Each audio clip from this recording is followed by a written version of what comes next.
Oh, je sais ce que tu es en train de te dire. Quel est cet homme charmant, élégant, au volant de cette voiture, portant dignement ce col roulé? Oui, je dis dignement. Eh bien, je ne suis que ton humble serviteur, prenant les routes chaque jour pour essayer de nouveaux véhicules. Et pourquoi pas répondre aux questions que tu te poses? Cette voiture vaut-elle la peine d'être achetée? L'autonomie est-elle à la hauteur de toutes mes attentes? Je vais y répondre pour toi, et rien que pour toi.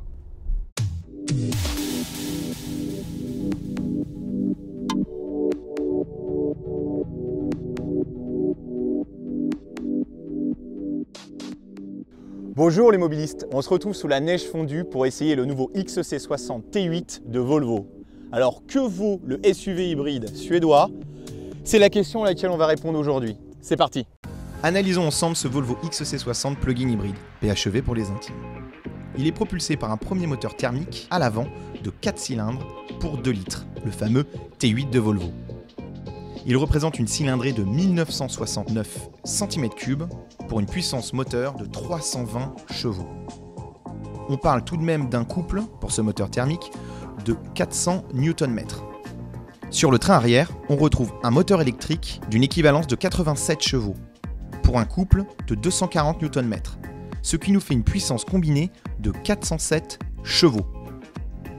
Pour un SUV qui affiche sur la balance 2,1 tonnes, il avale le 0 à 100 km/h en 5 secondes 3. Nous sommes sur une batterie lithium-ion d'une capacité de 10,4 kWh et une autonomie annoncée de 43 km. La consommation mixte annoncée est de 2,1 litres pour 100 km. Dans la réalité, et pendant notre test, nous avons atteint les 6 litres à 7 litres pour 100 km. Le coffre, lui, est assez spacieux, 505 litres. Largement de quoi mettre tout ce dont on a besoin. Et si ce n'est pas suffisant, la capacité de remorquage du véhicule est de 2,4 tonnes. Pour vous offrir ce SUV hybride suédois, il vous faudra sortir entre 70 300 € et 79 510 €. Un prix élitiste pour un véhicule résolument premium. La première chose qui vous marque quand vous rentrez dans cette voiture, c'est la finition, la qualité des matériaux choisis par Volvo. Non, le choix des cuirs, des surpiqûres, l'ajout d'une ligne, très belle ligne, très design, en alu brossé sur toute la planche de bord, jusque pour recouvrir les enceintes, eh ben c'est super élégant. Ça lui va parfaitement. Pour finir sur la finition, et à mes yeux, il n'y a pas une erreur. C'est fin, c'est efficace, c'est scandinave. Pour la prise en main du véhicule, on voit que la technologie hybride lui sied à ravir. Je trouve que le gabarit SUV va très bien avec l'hybridation électrique rechargeable et moteur thermique.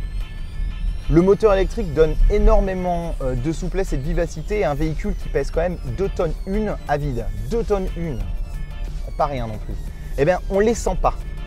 On n'a pas le poids et la gêne du gabarit et on a cette espèce de tonicité, de vivacité quand on en a besoin. Alors, on va pas se mentir, là on parle quand même d'un véhicule qui, les deux moteurs combinés, fait plus de 400 chevaux. Donc forcément, il est plutôt vif le garçon. Mais le confort, encore une fois, du moteur électrique est un plus non négligeable à l'utilisation au quotidien de ce type de véhicule. Le moteur électrique amène 87 chevaux en équivalence thermique. Pour un moteur qui, lui, le moteur thermique du véhicule, amène 320 chevaux. Le constructeur annonce un 0 à 100 en 5 secondes 2. Pour un véhicule qui fait au total 407 chevaux. Alors, on retrouve 6 modes de conduite sur ce véhicule. Le fameux AWD, donc All-Wheel Drive. Donc ce système-là, c'est l'hybride entre le 2 roues motrices et le 4 roues motrices. C'est pas un vrai 4 roues motrices, mais ça permet d'avoir à peu près les mêmes caractéristiques. Le mode Pure Eco, comme son nom l'indique, respect de l'environnement, d'une conduite souple et agréable, détente, on écoute fibre de nouveau, faut profiter de la vie, TSF Jazz pour les puristes, mais voilà, on profite. Le mode hybride, donc eux parlent d'utilisation quotidienne, donc là, c'est l'utilisation à plein des caractéristiques électriques et essence du véhicule. Le mode Power pour une conduite sportive. Le mode Off-Road pour la conduite tout-terrain. Donc là, les caractéristiques du véhicule sont vraiment pour le franchissement. Dans les limites du raisonnable, hein, on est sur un SUV urbain, hein, pas sur du Defender. Et le mode individuel, donc ça c'est un mode qui va se définir selon vos choix et votre mode de conduite. Donc c'est votre mode personnel. Moi ce que j'ai envie d'essayer avec vous là maintenant, c'est le mode Power, la conduite sportive. Le constructeur annonce un 0 à 100 en 5 secondes 2 pour un véhicule, comme j'ai annoncé un peu plus tôt, de 2 tonnes 1 à vide. On n'est pas à vide, j'ai quelques gaillards avec moi, on va pouvoir profiter des caractéristiques sportives de la voiture. On y va, c'est parti.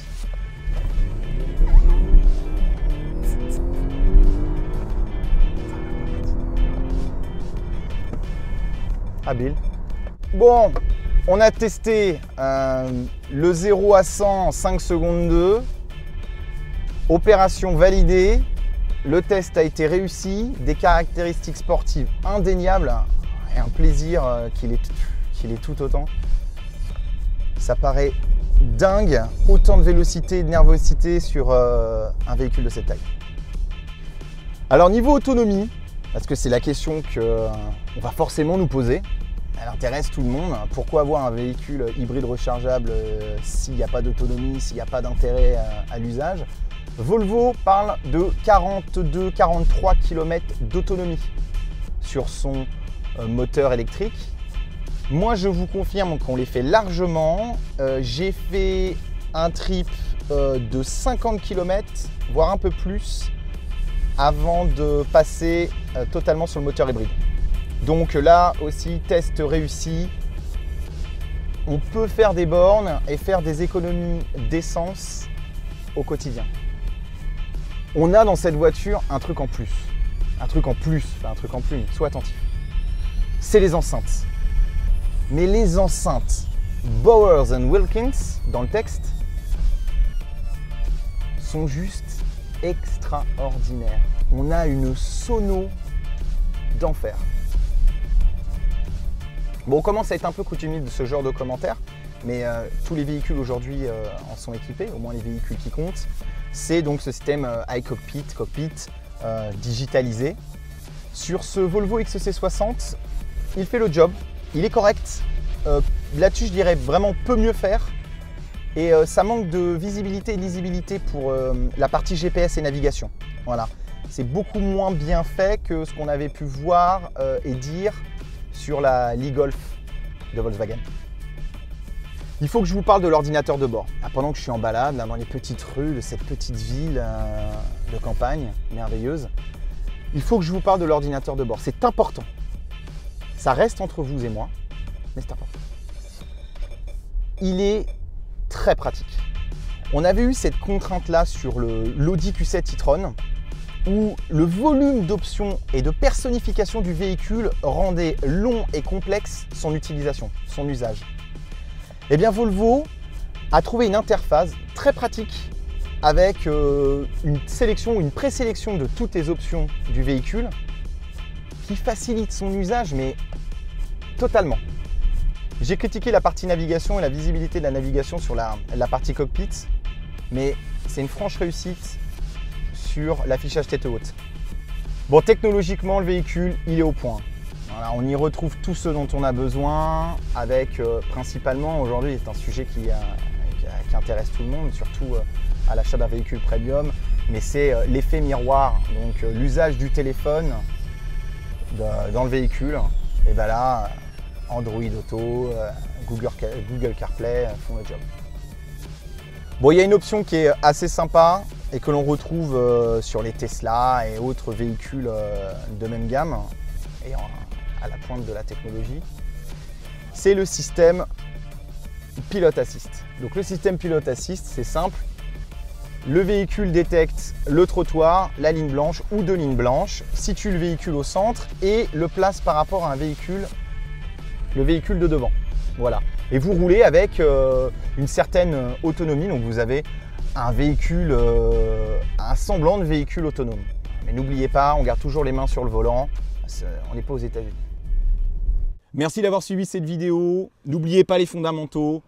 Un like, un partage. Pensez aussi à vous abonner. Ça nous booste, ça nous pousse à aller plus loin, plus fort, plus vite, jusqu'au bout de l'extrême limite.